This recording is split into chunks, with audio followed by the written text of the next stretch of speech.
আপনাদের সবাইকে স্বাগতম জানাচ্ছি নতুন এই ভিডিও টিউটোরিয়ালে। এই ভিডিওটিতে আমি আলোচনা করব চতুর্থ অধ্যায় থেকে যে সকল প্রশ্ন 2018 সালে বিভিন্ন বোর্ডে এসেছিল সেগুলো সম্পর্কে। প্রথমে যে প্রশ্নটা আপনারা দেখতে পাচ্ছেন সেটি হচ্ছে ঢাকা, যশোর, সিলেট, দিনাজপুর বোর্ড 2018 এর প্রশ্নটা আমি পড়ে নিচ্ছি। শুধুমাত্র HTML ব্যবহার করে চন্দনা মডেল কলেজের একটি ওয়েবসাইট তৈরি করা হয়। সাইটটির হোম পেজে ict.jpg নামের এই সাইজের আকারে একটি ছবি আছে। ছবিটির নিচে notice.html নামের নোটিশ পেজের একটি লিংক আছে এবং ছবির উপরে welcome to Chandana model college লেখাটি প্রদর্শিত হয়। সাইটটিতে ভিজিটরদের মতামত প্রদানের কোনো ব্যবস্থা নেই। তো এখানে লক্ষ্য রাখতে হবে পেজটি HTML এর সাহায্যে গঠিত এবং পেজে তিনটি জিনিস আছে। পেজের তিনটি জিনিস হচ্ছে, লক্ষ্য রাখবেন এখানে আপনারা, পেজের তিনটি জিনিস হচ্ছে, প্রথমে হচ্ছে এইখানে একটা ছবি আছে এবং ছবির উপরে একটা টাইটেল আছে যেটা দেখাবে welcome to Chandana model college, একটা টাইটেল দেখাবে এবং ছবির নিচে একটা লিংক আছে। তো এই তিনটা কাজ আমরা করব HTML এর সাহায্যে। তো লক্ষ্য রাখবেন এখানে উদ্দীপকে উল্লেখিত হোম পেজ তৈরির জন্য HTML কোড লিখতে বলা হয়েছে আপনাকে। তো কোডটা লেখার জন্য আমি এদিকে আপনাদের দেখাচ্ছি, একটু লক্ষ্য রাখবেন। প্রথমেই যেটা লিখতে হবে আপনারা জানেন HTML, ওপেনিং HTML, এবং আমরা এখানে শেষের দিকে ক্লোজিং HTML দিয়ে দিচ্ছি। ফাইন। তারপর HTML এর মধ্যে হেড লিখতে হবে, যেমনটা আপনারা জানেন, ওপেনিং হেড এবং ক্লোজিং হেড। হেডের মধ্যে কোনো কিছু চাইলে লিখতে পারেন কিংবা একটা ফাঁকাও রেখে দিতে পারেন, এখানে হেডের কথা বলা হয় নাই। বাট বডি অবশ্যই লিখতে হবে কারণ বডির মধ্যে আমাদের সকল কাজ করতে হবে। সো ওপেনিং বডি এবং ক্লোজিং বডি দিয়ে দিচ্ছি। ওপেনিং বডির মধ্যে প্রথমেই যে কাজটা করব আপনারা লক্ষ্য রাখবেন এখানে তিনটা জিনিসের কথা যেমনটা বলা হয়েছে, যে ছবি থাকবে এবং ছবির উপরে লক্ষ্য রাখবেন এখানে সাইটটির হোম পেজে এই ছবি থাকবে, ছবির নিচে এই জিনিসটা থাকবে এবং ছবির উপরে welcome to Chandana model college থাকবে। তার মানে ছবিটা হচ্ছে মাঝখানে এবং ছবির উপরে এই লেখাটা আমাকে দেখাতে হবে। তাহলে ছবির উপরে যদি এই লেখাটা দেখাতে চাই সেক্ষেত্রে একটা হেডিং ইউজ করতে পারি H2, আপনারা যে কোনো হেডিং ইউজ করতে পারেন।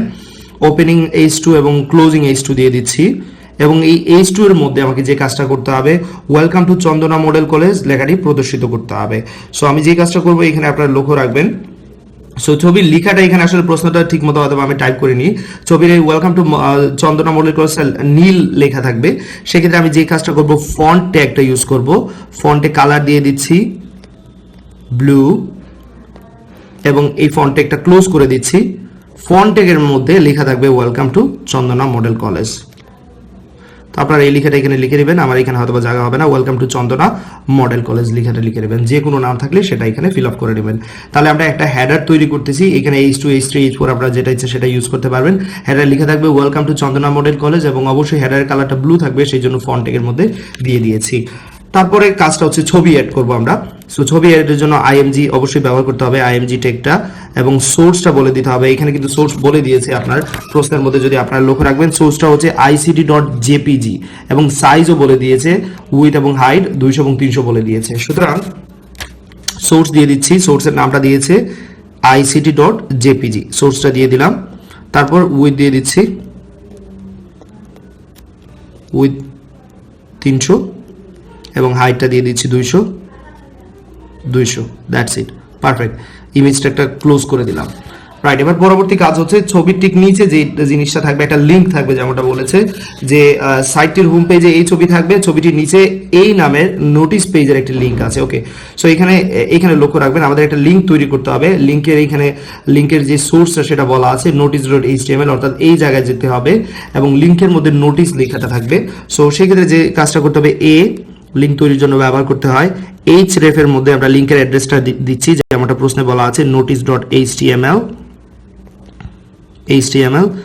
এবং এই ট্যাগটা ক্লোজ করে দিচ্ছি এবং ওপেনিং ট্যাগ ক্লোজিং ট্যাগের মধ্যে যে লেখাটা দেখাবে নোটিস শব্দটা দেখাবে, তাই এখানে আমি নোটিস দিয়ে দিচ্ছি।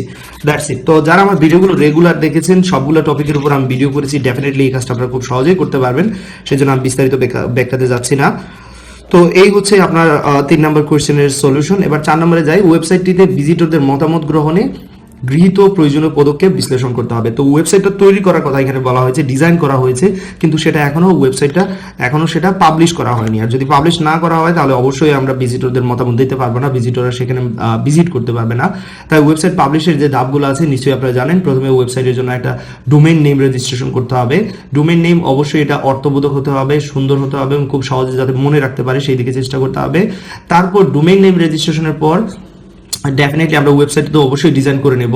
ওয়েবসাইট ডিজাইন করার পর যেটা করতে হবে সেই ওয়েবসাইটটাকে সার্ভারের মধ্যে হোস্ট করতে হবে, অর্থাৎ সার্ভারের মধ্যে রাখতে হবে যাতে সেই ওয়েবসাইটটা সবাই খুঁজে বের করতে পারে খুব সহজেই। ওকে, তারপর সবার শেষে আমরা যেটা করতে পারি, চাইলে আমরা ইন্টারনেটে সেটা সংযুক্ত করে দিতে পারি, অর্থাৎ সার্চ ইঞ্জিনের সাথে সংযুক্ত করে দিতে পারি। তো এখানে যেটা বলা হয়েছে এটা লক্ষ্য রাখবেন, আপনারা ওয়েবসাইট পাবলিশের ধাপগুলো বলে দিতে পারেন এখানে। ওকে, এবার আসি নেক্সট কোয়েশ্চেনে। রাজশাহী, কুমিল্লা, চট্টগ্রাম এবং বরিশাল বোর্ডে এই কোয়েশ্চেনটা এসেছিল। তো এখানে আপনার কোয়েশ্চেন দিকে একটু ভালোভাবে লক্ষ্য রাখুন। রাইট, তো এবার এই কোয়েশ্চেনে আসি। উদ্দীপকের চিত্র 1 দেখে ওয়েবসাইটের কাঠামো ব্যাখ্যা করতে হবে। এই ওয়েবসাইটের কাঠামো নিশ্চয়ই আপনারা বুঝতে পারছেন, এটা হচ্ছে নেটওয়ার্ক কাঠামো। সো নেটওয়ার্ক কাঠামো সম্পর্কে এখানে ব্যাখ্যা করতে পারেন। আমি অলরেডি এই সম্পর্কে ব্যাখ্যা করেছি, তাই এখানে করব না। উদ্দীপকের চিত্র 2 দেখে ওয়েব পেজে প্রদর্শনের জন্য HTML কোড লিখতে হবে। এটার জন্য HTML কোড লিখতে হবে, খুবই সহজ, ডেফিনেটলি আপনারা পারবেন। 4 মার্কের জন্য আসলে এটা টু ইজি একটা কোয়েশ্চেন। তারপর আমি এখানে আপনাদের দেখিয়ে দিচ্ছি, লক্ষ্য রাখবেন। একটু সময় নিচ্ছে সেই জন্য দুঃখিত। প্রথমে যে কাজটা করতে হবে, আমরা এই কাজটা করতে যাচ্ছি। এখানে HTML কোড লিখবো। প্রথমে ওপেনিং HTML লিখতে হবে, তারপর আমরা ক্লোজিং HTML দিয়ে দিতে পারি।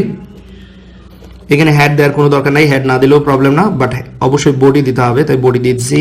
ওপেনিং বডি, ক্লোজিং বডি, এবং বডির মধ্যে আমরা একটা অর্ডার লিস্ট তৈরি করব, কিন্তু লিস্টের আগে কিন্তু একটা হেডার আছে, সেদিকে লক্ষ্য রাখতে হবে। তাই আমি H3 একটা হেডার তৈরি করে নিচ্ছি, এবং অবশ্যই হেডারের নিচে কিন্তু আন্ডারলাইন আছে, সেক্ষেত্রে আমি আন্ডারলাইনটাও দিয়ে দিচ্ছি একসাথে। এবং হেডারে যে লেখাটা দেখাবে সেটা হচ্ছে সাবজেক্ট লিস্ট, সুতরাং এখানে লিখে দিচ্ছি সাবজেক্ট লিস্ট।